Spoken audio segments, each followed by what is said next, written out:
Many want people to feel how we feel, love as we love them, and know how we feel without speaking. This is impossible, as we can only guesstimate. The simplest example of an emotion recipe is walking on a trail with a friend. A large, fluffy, unleashed dog approaches.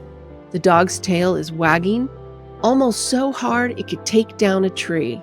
It appears as if it's almost smiling. The dog slowly approaches, seemingly in search of some scratches.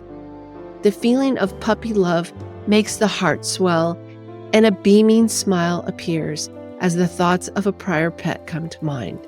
But not so much for the friend, who is focused on the dog's large size and the missing leash. The smile is the appearance of teeth, which is perceived as aggressive. Fear of being attacked has the friend frozen where they stand. The dog approaches, the heart races, and the body chills. In this story, the two people had the opportunity for the same sensory input, but experienced the moment differently due to their prior interactions with dogs. Our emotional responses are unique to us, and we can only guess that of others because we can't peer into someone else's internal model of the world. Many want people to feel how we feel, love as we love them, and know how we feel without speaking.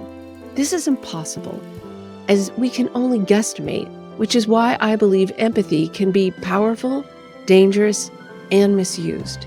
Dictionary.com defines empathy as the physiological identification with or vicarious experiencing of the emotions, thoughts, or attitudes of another.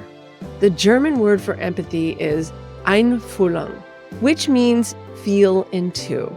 The power to feel with someone allows them to be cared for, which is essential for building interpersonal relationships and bonding with others.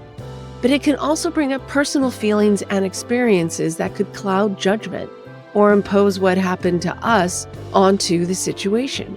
It might also make us favor the person we empathize with, perhaps ignoring others' plight in favor of theirs. This is called empathy-induced altruism. For example, Joe empathizes with Jane because she's suffering financially, and he has been in a similar situation earlier in his life. His empathy causes Joe to be benevolently motivated to help Jane.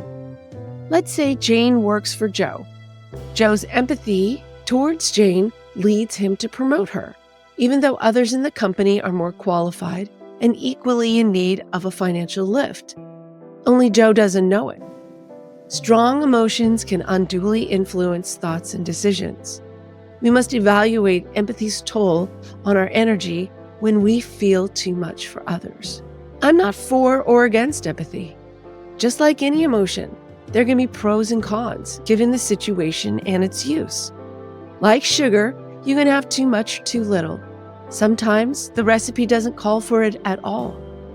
When it comes to emotions, feel in too much and you might drown in the feeling, or ignore the needs of others in favor of the person you are empathetic for. Feel too little and you lack the emotional connection to others needed to support them.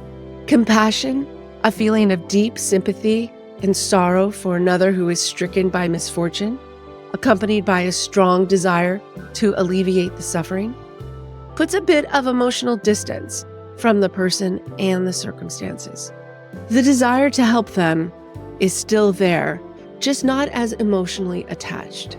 Like anything, excess can be detrimental to a person because it can create an unbalanced life.